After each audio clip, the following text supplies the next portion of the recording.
விமானம் பிரணவாகாரம் வேதசிருங்கம் மகாத்புதம் ஸ்ரீ ரங்கசாயி பகவான் பிரணவார்த்த பிரகாசகா.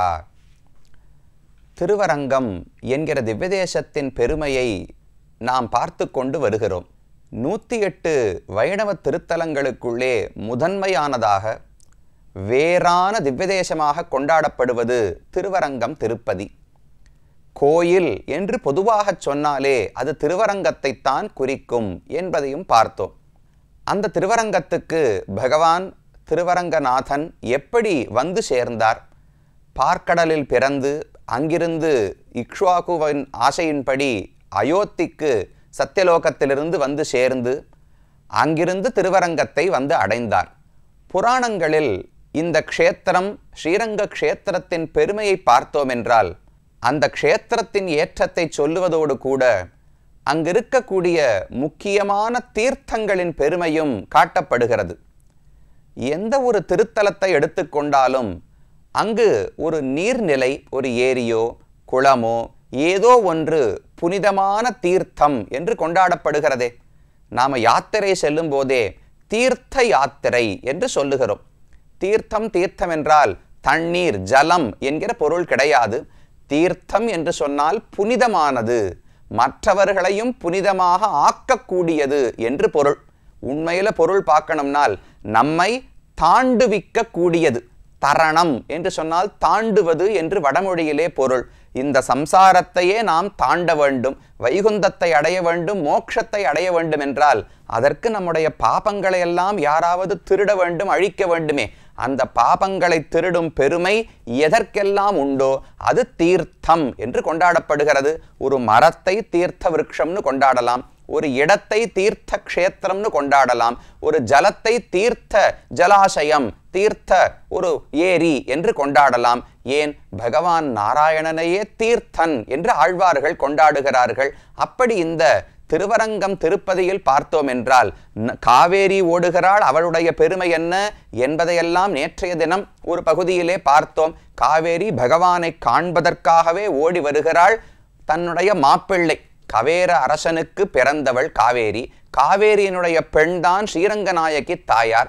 அந்த தாயாரை திருவரங்கநாதனுக்கு கல்யாணம் செய்து கொடுத்தபடியாலே தன்னுடைய மாப்பிள்ளைக்கு என்னென்ன பெரிய சீதனம் கொண்டு வர வேண்டும் என்கிற ஆசையோடு கலங்கி என்னென்னமோ பொருட்கள் அந்த காவேரியில பார்த்தோம்னா தந்தங்கள் எல்லாம் மிதந்து வருமா, தங்கம் மிதந்து வருமாம், ரத்னங்கள் எல்லாம் மிதந்து வருமாம், சந்தனக்கட்டைகள் வருமா.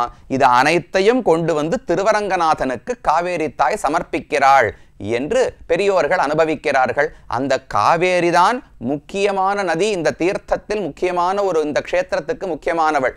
அந்த காவேரியினுடைய ஒரு நன்மையாலே இங்கு சுத்தி இருக்கக்கூடிய பல தீர்த்தங்கள் கொண்டாடப்படுகின்றன புராணங்களிலே. முக்கியமாக சொல்ல வேண்டும் என்றால் 9 தீர்த்தங்கள் திருவரங்க க்ஷேத்திரத்திலே உண்டு என்று சொல்லப்படுகின்றன. சந்திர புஷ்கரணி என்று ஒன்றுக்கு பெயர், பில்வ தீர்த்தம்னு ஒன்று, ஜம்பு தீர்த்தம்னு ஒன்று, அஸ்வத்த தீர்த்தம் என்று ஒன்று. இதை போல மொத்தம் 9 தீர்த்தங்கள் சொல்லப்படுகின்றன. இன்றளவும் இருக்கின்றன. இதெல்லாம் ஏதோ புராணத்தில் எழுதி வைத்தது, இன்றைக்கு அதெல்லாம் எங்குமே காண கிடைக்காது என்று நினைக்க வேண்டாம். என்னென்ன 9 தீர்த்தங்கள், அந்த ஒவ்வொரு தீர்த்தத்திலும் நாம் சென்று நீராட வேண்டும். நீராடும் போது பகவானுடைய ஒவ்வொரு திருநாமத்தை நினைத்து கொள்ள வேண்டும் என்று புராணம் சொல்லுகிறது. இந்த புராணத்தை சொல்லக்கூடியவர் நாரத பகவானுக்கு சிவபெருமான் இந்த உபதேசத்தை செய்கிறார். நாரதருக்கு திருவரங்கத்தின் பெருமையை அறிய வேண்டும் என்ற ஆசை. சிவனிடத்திலே போய் எனக்கு இந்த திருத்தலத்தின் மகிமையை நீர் உபதேசிக்க வேண்டும்னு கேட்க அவர்தான் இந்த ஸ்ரீரங்க மகாத்மியத்தை எல்லாம் சொல்லுகிறார். அதுல இந்த 9 தீர்த்தங்களை பற்றி சிவபெருமான் குறிப்பிடுகிறார். சந்திர புஷ்கரணி யத்ர சரசி பாபநாசினி தத்ர ஸ்நானம் மனுஷ்யானாம் சர்வாரிஷ்ட நிவாரணம் புரா காஷ்யப சாபேன நிஸ்தேஜஸ்க கிருதோ விதுஹு தத்சேவையா மகத்தேஜா பிரத்யபத்யத நாரத என்று சிவன் தெரிவிக்கிறார். நாரதரே முதல் தீர்த்தம். இந்த திருவரங்கத்திலேயே மிக முக்கியமான தீர்த்தம் என்பது சந்திர புஷ்கரணி என்று கொண்டாடப்படுகிறது. ஏன் சந்திரன் அதற்கு பெயர் என்றால் முன்னொரு காலத்தில் கஷ்யபர் என்பவருடைய சாபத்தாலே சந்திரன் தன்னுடைய ஒளியை எல்லாம் இழந்து விட்டார். நிஸ்தேஜஸ்கா, தன்னுடைய ஒளி தேஜஸை எல்லாம் இழந்து இருந்த போது இந்த திருத்தலத்தில் வந்து இந்த குளத்திலே நீராடி தன்னுடைய சாபம் பாபத்தை எல்லாம் போக்கிக் கொண்டாராம் பகவானுடைய அனுகிரகத்தாலே. அப்ப சந்திரனின் சாபத்தை போக்கினபடியாலே சந்திரனுடைய பெயரால சந்திர புஷ்கரணி, இந்து புஷ்கரணி என்றும் பெயர் சொல்லப்படுகிறது. இதுதான் முதல். இந்த இடத்துல சந்திரனுடைய பாபம் சாபமே போயித்து என்றால் மனுஷ்யானாம் சர்வ அனிஷ்ட நிவாரணம். நாமும் என்னென்ன பாபங்களை செய்திருக்கிறோமோ அந்த பாபங்களை எல்லாம் போக்கக்கூடிய சக்தி இந்த தீர்த்தத்துக்கு உண்டு. இந்த தீர்த்தம் எங்கு இருக்கிறதுன்னு பார்த்தால் திருவரங்கம் கோயிலுக்கு உள்ளேயே இருக்கிறது. இன்னும் குறிப்பிட்டு சொல்லணும்னால் பரமபத வாசல் எல்லாருமே அறிந்தது. திருவரங்கம்னு சொன்னாலே வைகுண்ட ஏகாதசி பரமபத வாசல். அந்த பரமபத வாசல் திறந்து வெளியில வந்த உடனேவே வலது பக்கத்தில் சந்திர புஷ்கரணி இருக்கிறது. ரொம்ப அழகான தீர்த்தம். பெரிய சுத்தி ஒரு சுவரு கட்டப்பட்டிருக்கும். அதை தாண்டி சேவித்தீர்கள் என்றால் ஆனால் பச்சை பசேல்னு தண்ணீரோட தூய்மையாக சந்திர புஷ்கரணி காட்சி அளிக்கிறாள். அது இங்க இருக்கக்கூடிய முதல் தீர்த்தம். இந்த தீர்த்தத்துக்குன்னு ஒரு ரிஷி இருக்கிறாராம். அவர் யார் என்று பார்த்தால் பராசரியர். பராசருடைய மகனான வேதவியாசர் இருக்காரு. வேதவியாசர் தான் இந்த புஷ்கரணிக்கான ரிஷி. இதில் நீராடும் போது வாசுதேவன் என்கிற பகவானுடைய திருநாமத்தை நினைத்து கொண்டு சந்திர புஷ்கரிலே நீராட வேண்டும் என்று சிவபெருமான் தெரிவித்தார். அடுத்து சொல்றார், புரஸ்தாத் தஸ்ய தீர்த்தஸ்ய பில்வ தீர்த்தம் மகாமுனே கிருதாபசாரோ தேவஸ்ய புரா வைரோச்சனேஹே மகே. முன்னால் அடுத்தது இருக்கிறது பில்வ தீர்த்தம் என்று தெரிவிக்கிறார். இது மேற்கு பக்கத்திலே குணசீலம்னு இன்றைக்கு வழங்கப்படுகிறது. அதுக்கு அருகில் இருக்கக்கூடிய தீர்த்தம் தான் இந்த பில்வ தீர்த்தம். சந்திர புஷ்கரணி நடுவில் இருக்கு. சந்திர புஷ்கரணிக்கு மேற்குன்னா காவேரியை தாண்டன குணசீலம் போறதுக்கு அதற்கு மேற்கு பக்கத்திலே வடமேற்கு திசையிலே இந்த பில்வ தீர்த்தம் என்பது இருக்கிறது. இதற்கென்ன பெருமை என்றால் திரிவிக்ரமாவதாரம் செய்த போது உஷனா, அதாவது சுக்கராச்சாரியர்னு சொல்லுகிறோமே, அவர் பகவானிடத்தில் அபச்சாரப்பட்டார். மகாபலி நான் உனக்கு 3 அடி மண் தானம் கொடுக்கிறேன் என்று கொடுக்க போகும்போது ஒரு தானம் பண்ணணும்னால் கையில் தண்ணீர் சேர்த்து தான் தானம் பண்ணணும். தாரை வார்ப்பதுன்னு சொல்றோம். இன்னைக்கு தமிழ்ல சொல்றோம் தாரவாத்து கொடுக்கிறதுனால் தாரை வார்ப்பது. ஒரு தண்ணீரை ஒரு பாத்திரத்தில் எடுத்துக்கொண்டு கையில் தீர்த்தத்தை சேர்த்து தான் தானம் கொடுப்பார்கள். அப்படி மகாபலி தானம் கொடுக்க வரும்போது அதை தடுத்தார் சுக்கராச்சாரியர். கொடுக்க கூடாது, இவர் விஷ்ணுவினுடைய அவதாரம், இவருக்கு 3 அடி மண்ணை கொடுத்தனா உன்னுடைய செல்வத்தை எல்லாம் பறித்து கொண்டு விடுவார், இவரை யாரோ என்று நினைக்காதேன்னு அவர் ஜாகிரதைப்படுத்தினார். ஆனா மகாபலிக்கு வள்ளல் தன்மை, யாராக இருந்தாலும் நான் கேட்டதை கொடுக்காம இருக்க மாட்டேன்னு கொடுத்து விட்டார். அன்றைக்கு பகவானிடத்துல சுக்கராச்சாரியர் அபச்சாரப்பட்டாரே, அதற்கு பிராயச்சித்தமாக இங்கு வந்து பில்வ தீர்த்தத்திலே நீராடி தன்னுடைய பாபங்களை போக்கிக் கொண்டாராம். பில்வஸ்ச ஸ்தாபிதஸ்தத்ர ஸ்ரீகரஸ்ஸ தரிசனாத். அவர்தான் இங்கு ஒரு வில்வ மரத்தையும் நட்டு அதை வளர்த்து இந்த தீர்த்தத்துக்கும் பில்வ தீர்த்தம் என்று பெயர் ஏற்பட்டது. அதை கண்டாலே அங்கு குளித்தாலே செல்வமும் செழிப்பும் பெருகும் என்று சிவபெருமான் தெரிவித்தார். அடுத்து மூணாவது, ஆக்னேயாம் திசி தீர்த்தஸ்ய ஜம்பூஹு திஷ்டதி மாமகஹ பிரணம்ய தத்ர தச்சாந்தியை பிராதபம் தப உத்தமம். அடுத்து சொல்றார், இந்த சந்திர புஷ்கரணி இருக்கிறதே அதனுடைய ஆக்னேய திக்கு. ஆக்னேயம் எதை சொல்றோம்? தென்கிழக்கு திசை தானே ஆக்னேய திக்குன்னு சொல்லப்படுகிறது. இந்த சந்திர புஷ்கரணிலிருந்து தென்கிழக்கு பகுதியில் பார்த்தோம் என்றால் ஜம்புகேஸ்வர பெருமான், ஜம்பு தீர்த்தம் என்று தீர்த்தம். அங்கு ஜம்புகேஸ்வரன் திருவானைக்கோவில்னு சொல்லுகிறோமே சிவக்ஷேத்திரம், அந்த இடத்துல இருப்பதுதான் ஜம்பு தீர்த்தம். அது 3வது தீர்த்தமாக கொண்டாடப்படுகிறது.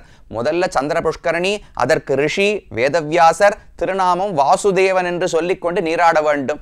அடுத்தது பில்வ தீர்த்தத்துக்கு பார்கவர் என்பவர் ரிஷி, அங்கு ஸ்ரீனிவாசன் என்கிற நாமத்தை சொல்லிக்கொண்டே நீராட வேண்டுமாம். 3வது இந்த ஜம்பு தீர்த்தம் திருவானைக்கோவில் இருக்கிறதே, அங்கு நீராடும் போது அச்சுதன் என்கிற பகவானுடைய திருநாமத்தை சொல்ல வேண்டும். அச்சுதன் சொன்னால் ஒரு நாளும் நம்மை நழுவ விடமாட்டார்.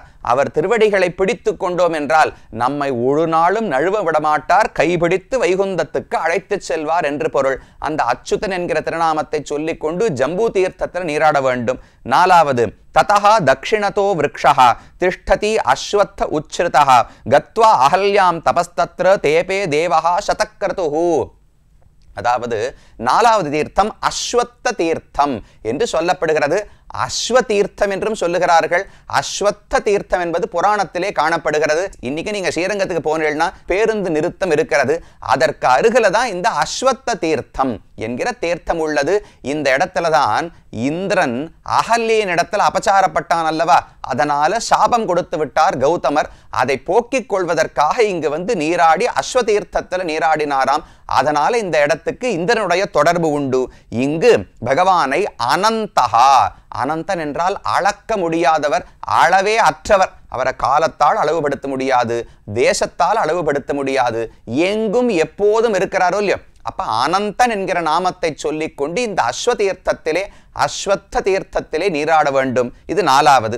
5வது, ததஹா தக்ஷிணதா பశ్చాத் பலாசஹா திஷ்டதி த்ருமஹா குஹோ மம சுதஸ்தத்ர தபசா சக்திமாப்தவான். 5வது சொன்னார், இது பலாச விருட்சம், ஒரு பலாச மரம், அதுக்கு பக்கத்துல தீர்த்தமும் இருக்கிறது.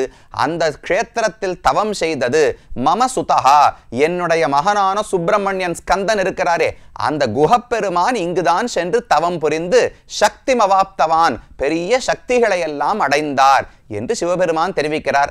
இது எங்கு இருக்கிறது என்றால் ஜீயபுரம் என்று இன்றைக்கு வழங்கப்படுகிறது. காவிரியினுடைய தெற்கு கரையை தாண்ட வேண்டும். தாண்டினா ஜீயபுரம்னு ஊர் இருக்கு.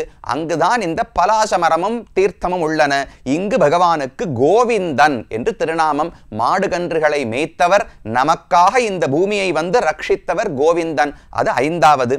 6வது, பிரதீச்யாம் திசி புன்னாகா வித்யதே பாதபோத்தமஹா கத்வாத் கிருத்திகாஃப் பூர்வம் தத்ர தேவோ ஹுதாசனஹா. அடுத்தது அங்கிருந்து பிரதீச்சி, மேற்கு பக்கத்தில் போனோம்னால் மேலூர் என்று ஒரு ஊர் இருக்கிறது. அந்த மேலூருக்கு அருகில ஒரு தீர்த்தம் இருக்காம்.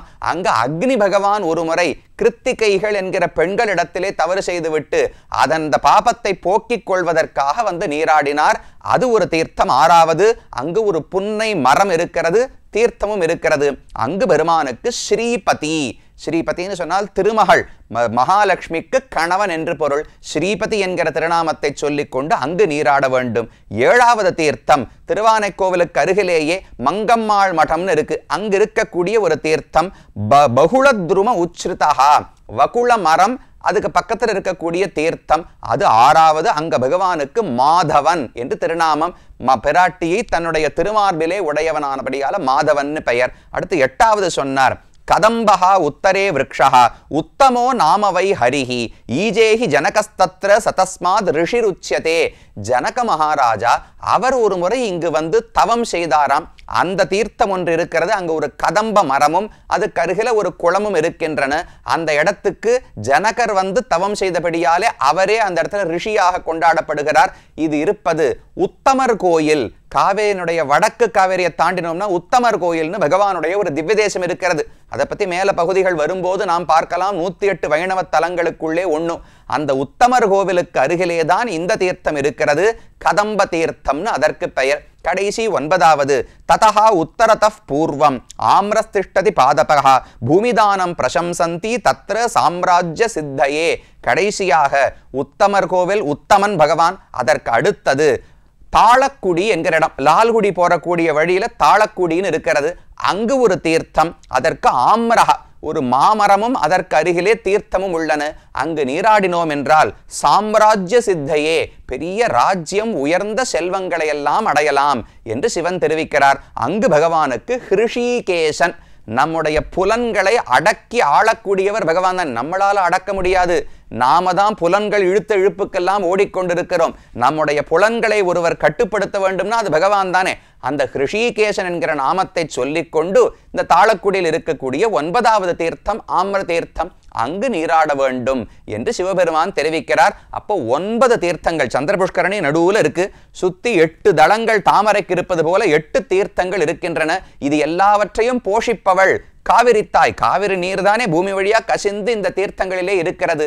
இப்படி எங்கு பார்த்தாலும் தூய்மை, எங்கு பார்த்தாலும் பகவத் சம்பந்தத்தோடு இந்த திருவரங்க க்ஷேத்திரம் இருக்கிறது. நாம வெளியிலே நின்று கொண்டு காவேரியும் திருவரங்க தீர்த்தங்களையும் பார்த்து விட்டோம். இனி ஊருக்குள்ளே போய் ஊர் எப்படி இருக்கிறது, கோவில் எப்படி இருக்கிறது என்பதை பார்ப்போம்.